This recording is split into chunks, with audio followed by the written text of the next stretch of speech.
Hey guys, and welcome back to Divine Journey 2.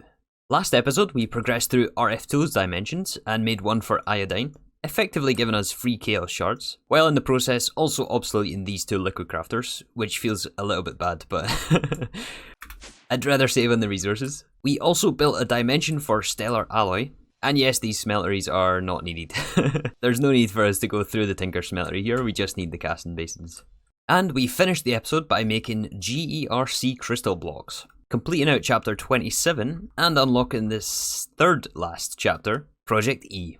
But before we progress through Project E, there is some bottlenecks and things we have to address in our automation if we want to make it through that chapter. I mentioned last episode that we would be adding a second starlight infuser, effectively doubling our rate of star leather, as we can have two of these things crafting at once. So yeah, the first thing we have to improve today is our alchemistry setup, and we made a start crafting the upgrades for this last episode. Looks like the last fusion crafter has just come through, and we're going to pretty much be redoing this room to give us added capacity and also expand for the future. And the first thing we're going to do here actually is remove this subnet. It was a good idea to start off with, but now that we're having items on request from our main ME network back there, whenever the items come out of the dissolver and go into the subnet, it doesn't actually complete the craft in the crafting status here, and things get stuck that way.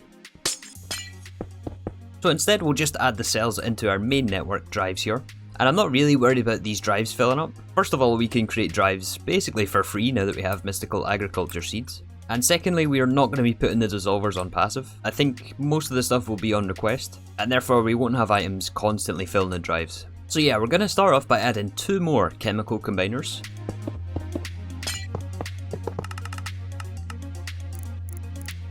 And we've pretty much changed this whole wall. So I took out the atomizer, the electrolyzer, and the liquefier. I think these are going to live over here. We will be moving this quantum compressor again. But yeah, this gives us space when we probably have to add even more of these things. But for now we'll do 3 combiners. And can we get 2 more dissolvers?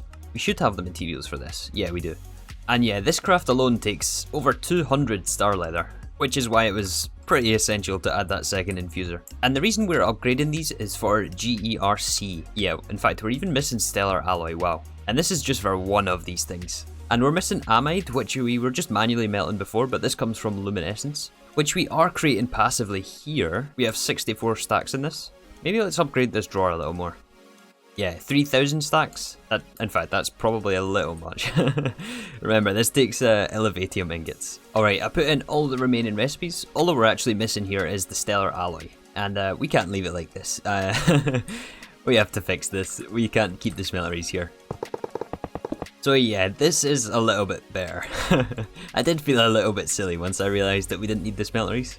But it happens. So now we have an ender tank distributing its contents between 4 gargantuan drums. And then from the 4 drums, those are going into the casting basins, and it's pretty much the same setup as before. Also, this thing has been running for a number of hours now actually, and I realised that our stellar alloy wasn't going up in the ME terminal.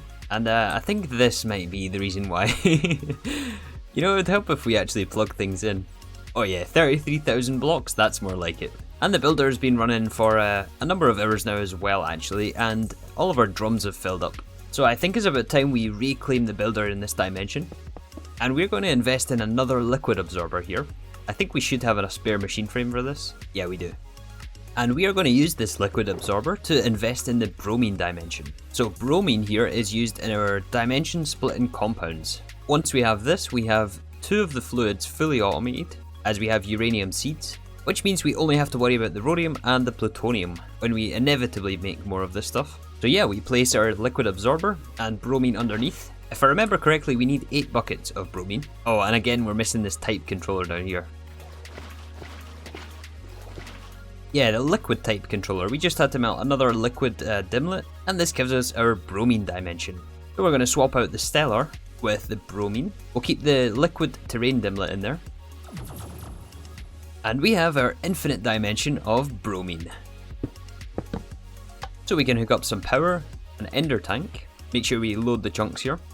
And we can hook up our ender tank here to the second fluid input on our liquid crafter. And I guess we'll buffer in 2 gargantuan drums here. Alright, so this is going to fill the 2 drums, which should make it much easier to create this compound. And at this point, we're also going to pick up the rest of our tier 6 seeds, including magnesium. The nether star seeds, which are currently crafting. We'll also need the nether star crux for this.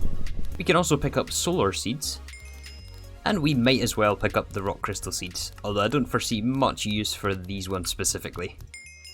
So the magnesium and the solar I've given their own farm, and I've just left these at 111. However, we do have 2 nether star cruxes, which means we should be able to level this at least to 10, 10, 10. Or, wait a second, do we need 3 of these things? I think we might need 3 for it to spread. Well, in any case, we can give the magnesium its own crafter to give us the ingots. The solar essence is a little bit different though. We can craft the essence straight into the dust. This is used in the liquid crafter to give us empowered solar dust, which is used in solar ingots, and this is used in draconic cores. However, there is one more use for the solar essence, and that is for Venus volcanic rock, which we do actually need to use in the same recipe as the dust. Also, the 3rd crux is just finished, so let's get these seeds leveled. And continuing with our little rule of not cross-contaminating the subnet that's in the void world with external items, i.e. not essences, we're going to craft the volcanic rock back at our base here. And we can use the sequential fabricator with this augment to allow fluid input, and we have an ender tank here to supply the lava. So yeah, I guess we've now fully completed chapter 16 and got every single mystical agriculture seed. At least I think we do. There's always some that are not in the quests, but I think we got every single one here. And it's nice to start seeing some chapters fully complete here like this. Alright, so at this point I think we should move on from chapter 27. I'm sure there's still a few things we have to pick up. In fact, I know there's still a few things we have to pick up from this one. But let's start work on chapter 28 here. And our first steps is to make the penultimate machine frame. A step up again from the dimensional machine frame. So this takes some GERC blocks. We're going to need a lot of these things and they do take a while, so let's keep ordering blocks of these things. And the last piece we're missing here is Dark Realm soul blocks, which comes from Souls of the Dark Realm. I'm not sure how many of you will remember, we actually made these back in chapter 15, I think. Yeah, for Botania Sparks. But we have nearly 400 of these. We can address these if they become an issue. So we just need recipes for the soul block and also the machine frame. Luckily this is just a 3x3 craft. And we're going to be waiting on GERC, so let's look ahead at what we actually need to use this for. And our next quest is the Philosopher Stone. So yeah. But the thing that's catching my eye, and probably your eye as well, is these magical singularities. And it's time. After all these episodes, it's time for the singularities. So I mentioned that we're going to move the quantum compressor that was in the alchemistry room. And I think we're going to put it down here. So this room leads off to a little staircase that we built when we made the farm. Oh, wait a second. Wait, how is there trees down here? This doesn't make any sense. Wait, are these real? I guess they are. Why is there trees here? Ah, so these are the tigerwood trees which are on the top layer of our farm here. And I actually recently moved these over from these farming stations over here, just to add some more production. We actually had run out of these tigerwood, and I think we also ran out of silver bell, and these are used in arboreal essence, which is used in Orbis Terra, and this is used in environmental cores, which I think is part of draconic cores. But that is so weird that they're growing down here. Yeah, look at that, they're still growing. We sort of need to fix this because, yeah, we need to keep farming these things, and the farming station can't reach down there, so I wonder if it's the slimy grass. Yeah, I think it might have something to do with the slimy grass. I just added a separator in here of wood. Hopefully this doesn't spread over and cause that to happen again, but man, that was weird. I didn't expect that. So yeah, this room is just next to where the diesel gens are, and this is where we're going to sit our compressors. So we'll have to give them power, and of course an unpackager.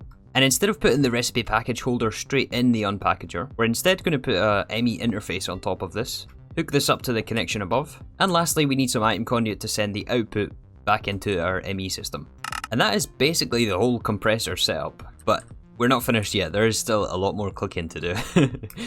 So yeah, if we take our steel singularity, which is used in the alchemical machine frame, this is the only one we have encoded at the moment, but since we have our recipe package holder, the one that used to be in the unpackager, in the inventory, we can now only see the index 0 and 1 for these singularities. And the other side of this recipe package holder is in the packager, which doesn't need to be connected to the compressor. This can be anywhere on our applied energistics network. So yeah, now what we're going to do to encode recipes for the singularity is request index 0 and 1.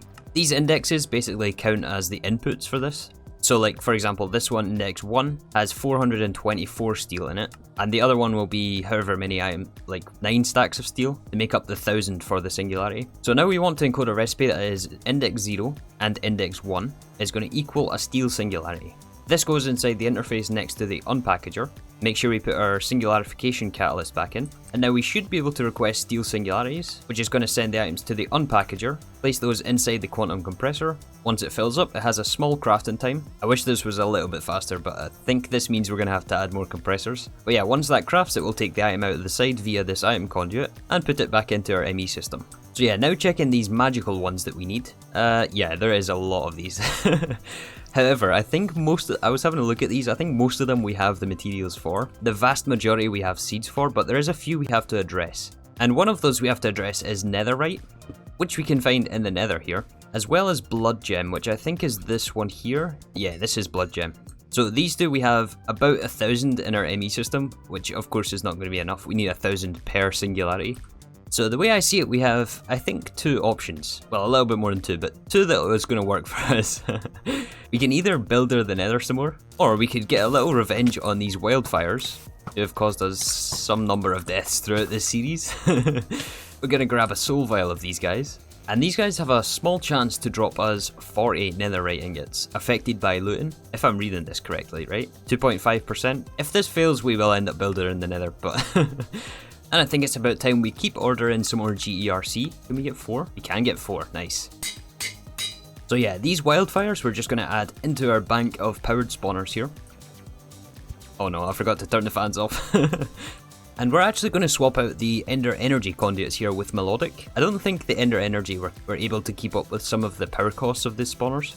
And also, as for these blood gems, we can actually get them from Cyclops, which we used to spawn here, but we had this turned off for the longest time, so let's make sure we turn this back on. Give everything a conduit facade so the owls don't get stuck down here. I came down here a couple of weeks ago actually and found a bunch of owls that had spawned in between the conduits, so let's make sure that doesn't happen. There, so make sure to turn all the fans back on, enable the extract again, and we're farming. Nice. Oh, but it looks like we don't have netherite ingots on the drawer wall. Yeah, let's fix that actually. And in fact, you know what? It looks like our item collection isn't fast enough either now.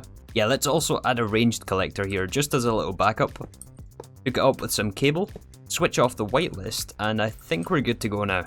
Oh yeah, that's looking better. No more entities on the floor. Let's just make sure we have blood gems on this wall, or right there. And we'll also want to store the netherite ingots. Anyways, yeah, at this point we just have to encode the rest of the singularities here, and we'll come back if there's any others that we'll have to address. Actually, hold on, are we able to drag? Oh, we can't drag in this. Oh no. Yeah, that means we're gonna have to have the items in our inventory to manually set the recipes for these. But yeah, 15 stacks plus 40 for all of those singularities. Okay, brass should be the last of the thomic singularities. Oh, this is frustrating. It only puts in 1 sometimes, and 64 another. Yeah, like there, it only put in 1. You have to click that twice. Alright, so that's 5 singularities for the thomic one. And to put them together, we have to use combination crafting, which should just be a matter of encoding an AE pattern with all of these. And this just goes into our combination crafter here. We have to make sure that we blacklist though the empty core inside this ME interface. As if we didn't blacklist this empty core, whenever the crafting pedestals were filled with the items, the middle item would just be taken out instead of the finished product. So by blacklisting it on the item conduit there, that should prevent that from happening. So yeah, now we see all of the indexes for each singularity. We have to request 1 of each, and then you get the idea, right? We have to encode the recipe here, and do that for all of the singularities in the magical. Alright, so after around 40 minutes or so, we have all the singularities encoded. So I put in all the recipes for package.o, and I also had to add a second packager on here to hold the second recipe package holder. We are still missing, I think, 2 applied energistics recipes though. And the 2 we're missing I've got pinned up here, and that is Coralium Brick and Blood Gem. So it turns out even with that spawner we added, our production of blood gems is nowhere near enough. The Cyclops only gives us 1 drop at a 2.5% chance compared to the wildfires giving us 40 per. So if we look at our netherite, it's already up over 13,000. The netherite issue has been solved, and in fact we can get multiple of these singularities already. But as for blood gems, the only other way I see is actually just to builder the nether. So I think that's exactly what we're going to do here. Maximum size builder. And I think we can get away with doing it in this area again, even though we've done this before. But before we had only soul sand and glowstone, I think we had whitelisted. So that builder will also be quite slow. It will supplement the mob farm, but let's make sure that we get maximum yield from that thing. And we're going to process this through tectonic initiation, which we've used a couple of times in the series. But this will give us 3 dust per netherite ore. And we already have it set up here, so all we have to do actually is add it to the filter, and also into the interface here. I guess we no longer need solar ore here. Oh, wait a second, I just realised what I've done here. I filtered netherite instead of blood gem. You guys are probably screaming at your monitors right there. Well, I'm glad I realised early. This is what we want. Oh wait, silk touch. Yeah, it was these guys. These guys distracted me. And the other singularity we're missing here is Coralium brick. So this thing comes from just Coralium Stone, which we can find all over the place in the Abyssal Wastelands here. Oh wait, this is Abyssal Stone. Wait, hold on. I was so confident there. Coralium Stone. Oh, wait a second. The Coralium Stone is this stuff. Okay, so obviously farming those chains is not going to be very quick, right? It's going to be way too slow for us. So apparently, if we summon a cow here in the Abyssal Wasteland dimension using this ritual right here. We're going to get our cow? Maybe? There he is. There's the anti-cow. Milk this guy for some antimatter, and we can soul vial him for later on. And we have to really be careful with this antimatter liquid. It will destroy any blocks, I believe including bedrock as well, if it hasn't changed from interactions. Maybe it has, I don't know, but... Anyways, if we mix this with some liquid corallium... Ah, there we go. Yeah, we get Coralium Stone. This is exactly what we're after. So I've set up a very basic Coralium Stone farm here. And I have done some tests with this for around 10 minutes or so. There was some issues I run into when I was trying to set this up. So I found that sometimes this antimatter would flow faster than the corallium, and that would result in a situation where the stone would form on the source block of the liquid corallium, and that would just kill the whole system, right? So I've moved the corallium up 2 blocks, and there was also a scenario where the stone would actually form past this block importer, so it would form on either this block or this block. So to fix that problem, I just added another 2 importers. And by the way, these importers are filtered for Coralium Stone, and we have Silk Touch enabled for this. And then they just go in via this interface into this ender chest. But yeah, having the liquid Corallium up 2 blocks like this means that the antimatter, even if it was to form the stone here, it couldn't climb up and destroy the source block here. And the reason for this mechanical user here is because of this situation. If we didn't have this constantly pick up the fluid, then yeah, this could happen. Where even though it touches, it doesn't actually form the stone here. So this user is just set to always on, and we have just an empty bucket in there. So it will constantly pick up and place down the liquid antimatter. Well, it looks like I have to reset the system here. Hold on, get rid of that, make sure it flows again. And I tried reducing the timing on this thing, but default timing of just always on seems to be the best way that I've found to get this to work. So yeah, it's only been around 10 minutes of testing, and we have a couple of stacks.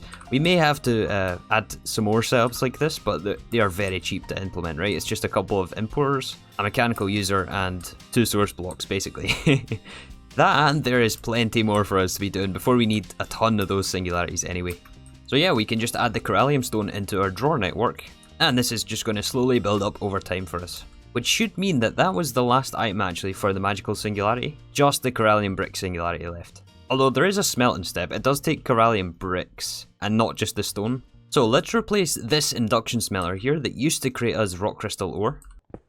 And instead of making rock crystal ore, we're going to just smelt all of the Corallium stone into Corallium bricks. And we can remove this downgrade, of course. Oh, and it looks like also the craft for GERC has gotten stuck here on urea. And I suspect the reason for that is because urea is actually only a 50% chance output from luminescence. So to fix that, we're just going to amend the recipe here, and instead of just having 1 luminescence, we can just melt 3 at a time. And that will command a higher upfront cost, but it should mean that we have excess for the future anyway. And yeah, we're up to 10 blocks. Not too bad. And in fact, since we are now up to 10 blocks of this stuff, we only need 4 for our first machine frame. Wow, over 1,000,000 bytes again. Okay, we do have to craft another stabilized dimensional machine frame, but we do have all the materials for this. Okay, let's do it. Oh, I finished our first penultimate machine frame. Oh, and we get 16 chaotic cores for that. Don't mind if I do.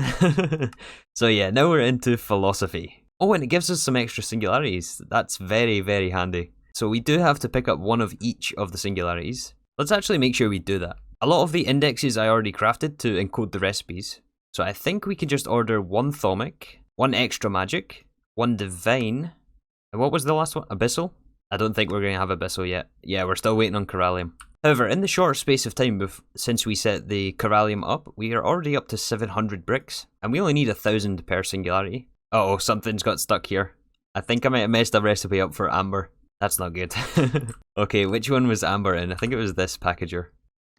Oh yeah, I was way off. Not only did I miss a full stack, but I also put in 41. Okay. Mistakes were made. Oh, and now there's all these packages in here. Oh, this is gonna end up a mess. Yeah.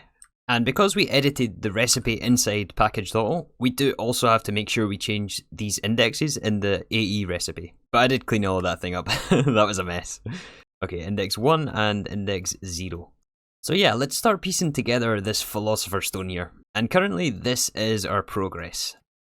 I think something like this? Yeah. So this ruby rubidium is basically free for us. We have seeds for the ruby, and the rubidium we get from tungsten seeds. We already crafted these back sheets on livestream, and we accounted for the extra for this craft. Plus, I think we got some from quest rewards. The GERC we've been crafting all episode, although there is still quite a number of these to make. The Penultimate Machine Frame can go in the middle here, and these death cores are made from death protection poppets, which are a very nested craft here on its own. But we did make these in a previous chapter, I believe. So we do need 2 more of these things. Can we request these? Yeah. And then we have 1 dragon token here. We need another 3 for these corners. And after that, it's the crystal cores plus all of these absorbers. So we're missing another 5 alchemical machine frames for these. And just out of curiosity, I wonder if we can actually just straight up request 5 of these things. 500,000 bytes? Wow. I guess those chaotic cores we got from the quest reward really do help with this craft. Man. Okay, let's do it. And for some more GERC blocks, we are missing some ammonium, which we can get a couple of ways actually. I think the way we had a tiny bit before was from infused diamonds, but there is this recipe for runes of mana, which give 24 at 100%. And other than some processing time, right, we have to make mana diamonds from hyper diamonds and then industrial grade graphite. But I mean, all of this stuff is basically free for us. Plus we have mana steel seeds. The other option we have though is to do crystallized mana, but this doesn't give anywhere near as much output. So I think we're going to go for the runes of mana actually. And we'll add 3 different recipes in our dissolvers for this. Now can we request 10? We can. Oh, and it's even going to craft more dimension splitting compound as well. Yeah, look at all this stuff. 37,000 copper chloride. Oh, and again, cadmium sulfide. The flying ointment. Luckily, we do have quite a lot of it backlogged. I've been requesting this more or less every hour that I've been on. Let's melt all of this, actually. So while we're waiting on basically everything, actually, let's work on some of these absorbers. So we have the material already. We have made a liquid before. Let's craft another one of these. Oh, more cadmium sulfide. Oh, that's to craft machine frames. Alright, I thought before we were making dimensional machine frames with these, but we just ordered the alchemicals, so yeah, we still have to make these into dimensional. But anyways, most of these absorbers, I think we can make, once we make the machine frames that is, apart from maybe this time absorber. And this requires 4 twilight clocks. Interesting, okay. So for these clocks, we have to fill 8 tanks of gelid cryothium. We have to once again grab 2 Call of the Watchers. And you remember this boss? Well, we need his drops. And in fact, it is affected by looting. Let's make sure we are holding a looting sword. Very difficult boss fight this. Requires a lot of concentration. And round 2, here we go. Okay, we got him. Or, wait a second, he only gave us 2 blue fire stones. Oh no. I think we have to fight the King of Scorchers instead. Yeah, we need 3 of these per clock. Which means we have to loot these Scorchers. Oh, he didn't even drop his drop either. Oh, this isn't going very well. Alright, I've been looking for these guys for too long. Yoink. Let's just powered spawner these guys. Well, maybe letting these guys loose is not the best idea. Okay, stop. Stop. Okay. Anyways, we use the purple blaze to make the infernal flame. Use the infernal flame for the King of Scorchers. And we got our blue fire stones. And that was a very long adventure for the twilight clocks. Alright, and we use these for the time absorber. Alright, of course, the machine frames. Okay, 5 more stabilized dimensional machine frames. It's going to take 40 radioactive dimension splitting compounds. Oh man, that's just a lot of materials. So yeah, a little update on this crafting status of the Philosopher Stone. We got the last corrupted dragon token crafting. And the last part we haven't actually looked at yet is these celestial crystal cores, which is the upgrade of the regular crystal cores. Except this time it takes chaotic cores, and a celestial crystal greater than size 700, and greater than a purity of 75. And back when we were doing astral sorcery, we did actually level quite a few celestial crystals. I'm curious to see how many we've got left. Okay, so we have 11 perfect crystals. Yeah, the ones in this drawer is all perfect, which I guess we'll use for this craft, but we may have to set something else up to grow these automatically. Well, on the plus side, we do now have enough blood gems to request our last singularity here for the magical. Oh, and I just realized now that we actually need 4 crystal cores per celestial crystal core, and we need 4 of these just for the Philosopher Stone, which means we're going to need 16 regular crystal cores. Can we get 16? We can. Man, everything's getting so expensive. We're going to be broke by the end of this episode. Okay, actually, I think some of the recipes were encoded wrong. I was wondering why this took quite so long, so I amended some of those and restarted some of these crafts here. Yeah, that's more like it for the machine frames. So all of the magic mod singularities have just finished, which means we can combine into the magical singularity. And we need 4 total for the Philosopher Stone, which is going to take a while, so let's get this started. Oh, not enough blood gems yet. Yeah, we're 1200 short. Okay. Oh, and all 5 of our dimensional machine frames have finished, which means we can get our biome absorber, the feature absorber. I want to make sure I don't double craft these at this stage. The time absorber, which uses our twilight clocks. So let's see, we're missing still the terrain and the liquid. Liquid we can craft, and the terrain we can also request. Alright, so here's the thing. We can get 2 celestial crystal cores right now, which leaves us with 2 remaining to craft. However, we need 2 more singularities. One is crafting, which in and of itself is going to take about 20 minutes maybe? Maybe even more, I don't know. And to get the last one, we are short about 1,000 950 blood gems. And I just don't think we're going to get that this episode. I'm already running way over time today, so yeah, I think we're going to finish the episode up here. We're so close to the Philosopher's Stone though. But man, this is an expensive craft. So yeah, I think we're going to wrap things up here. I'm going to keep crafting in between episodes. We made a decent start on our singularities. We upgraded Alchemistry, which we may have to do a second time actually. But yeah, I think that's going to do us for today. So thank you again for watching, and I'll see you all tomorrow for some more Divine Journey 2.